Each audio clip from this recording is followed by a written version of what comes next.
नमस्ते दोस्तों, कैसे हो आप सब। आई होप कि आप सब बहुत ही बढ़िया होंगे और स्वस्थ होंगे। मेरा नाम है डॉक्टर अवनी और मेरे चैनल पर फिर से आप सबका एक बार स्वागत है। दोस्तों, आज का विषय है पेट में कीड़े होना यानी कि वर्म इन्फेक्शन के बारे में। जनरली देखा गया है कि वर्म इन्फेक्शन बच्चों को बार बार होते रहता है, लेकिन ये जरूरी नहीं है कि वर्म इन्फेक्शन सिर्फ बच्चों को ही होता है।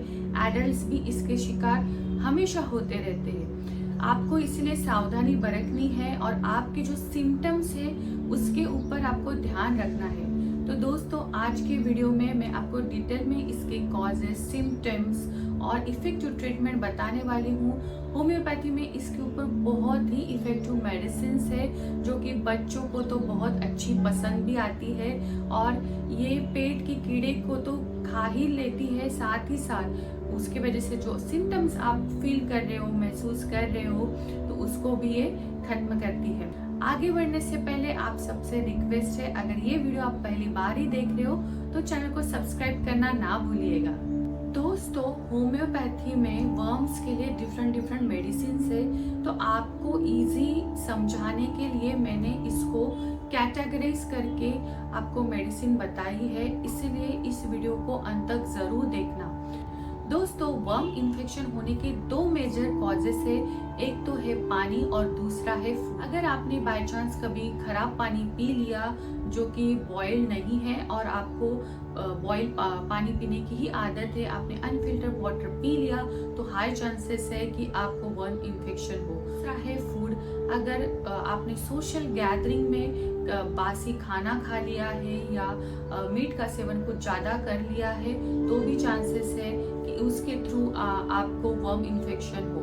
तो इसके सिम्टम्स बहुत ही बेसिक होते हैं। तो इसमें पेट दर्द होता है, जो एनल रीजन है वहाँ पे इचिंग होती है, बार बार पेशाब जाने की इच्छा होती है, ब्लॉटेड फील होता है, नौशिया, दिन में कम से कम 3 से 4 बार वोमिटिंग होती है। इसकी इंटेंसिटी डिपेंड करती है।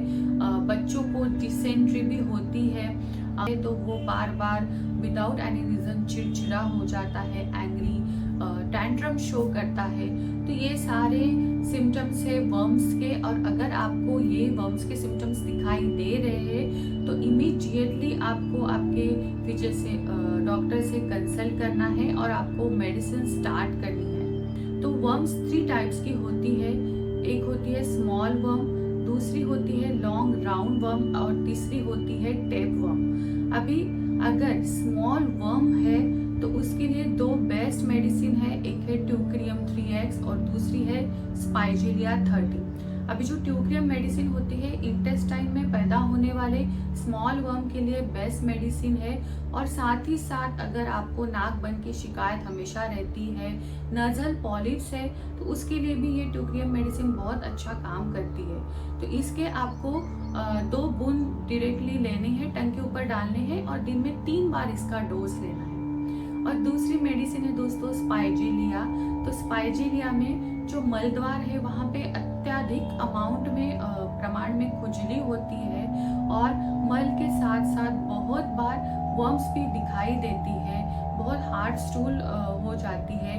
तो अगर ऐसे सिम्टम्स है तो उसके लिए स्पाइजेलिया बहुत अच्छी मेडिसिन है और इसके भी 2 ड्रॉप्स आपको दिन में 3 बार लेनी है। अगर लॉन्ग राउंड वर्म है तो उसके लिए 2 बेस्ट मेडिसिन है, एक है सीना और दूसरी है सैंटोनाइन। तो सीना के सिम्टम्स कुछ इस प्रकार के हैं। बच्चा बहुत ही इरिटेबल, चिड़चिड़ा सा हो जाता है, आंखों के आसपास थोड़ा सा काला काला उसका हो जाता है, आंखें बहुत ही पेल दिखती है, साथ ही साथ उसको मिचली, वोमिटिंग, नौशिया, पेट दर्द की शिकायत होती रहती है, और यूरिन है उसमें भी थोड़ा सा वाइट भी दिखता है। तो अगर ये सारे सिम्टम्स है तो आपको सीना 30 का डोज देना है और दिन में इसके 3 डोसेस आपको देने हैं। दूसरी जो मेडिसिन मैंने बताई है वो है सैंटोनाइन 30। तो ये मेडिसिन का दोस्तों एक ध्यान रखो, अगर बच्चे को बुखार और कॉन्स्टिपेशन की प्रॉब्लम है तो ये मेडिसिन उसको ना दे। अगर उसको ये बुखार और कॉन्स्टिपेशन नहीं है बट उसको पेट में दर्द हो रहा है, वर्म्स है, और सीना से उसको इफेक्ट नहीं हो रहा है तो आप सैंटोनाइन ये मेडिसिन उसको दे सकते हो। नेक्स्ट है दोस्तों टेपवर्म। तो टेपवर्म के लिए दो बेस्ट मेडिसिन है, एक है स्टैनममेड और दूसरी है मर्कसॉल। तो जो स्टैनममेड है वो जो पेशेंट रहता है वो बहुत ही वीक फील करता है मेंटली और फिजिकली, उसको हमेशा बहुत ही वीक महसूस होता है और ये टेपवर्म के लिए बहुत ही अच्छी मेडिसिन है। अगर सिम्टम्स है तो स्टैनममेड का डोज आपको देना है और इसका आपको दिन में सिर्फ एक बार ही डोज देना है। दूसरी मेडिसिन है दोस्तों मर्कसॉल। अगर ये भी टेपवर्म के लिए बहुत ही अच्छी मेडिसिन है। इसके जो पेशेंट्स रहते हैं तो ये दांत को बहुत ही ज़्यादा पीसते रहते, ग्राइंड करते रहते हैं और रात को एकदम से अचानक से उठ जाते हैं। इनको सलाइवेशन की बहुत प्रॉब्लम, एक्स्ट्रा सलाइवेशन की बहुत प्रॉब्लम होती रहती है। तो अगर ये सिम्टम्स दिख रहे हैं तो आपको मर्कसॉल 30 का डोज देना है और इसका ध्यान रखो आपको वीकली सिर्फ एक बार ही डोज लेना है। So I hope my dear friends ये वीडियो आपको काफ़ी पसंद आया होगा। अगर बहुत पसंद आता है तो चैनल को सब्सक्राइब करना ना भूलिएगा।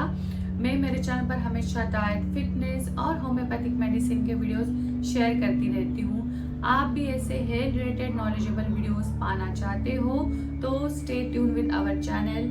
फिर मिलते हैं। Stay happy, stay healthy and thank you so much.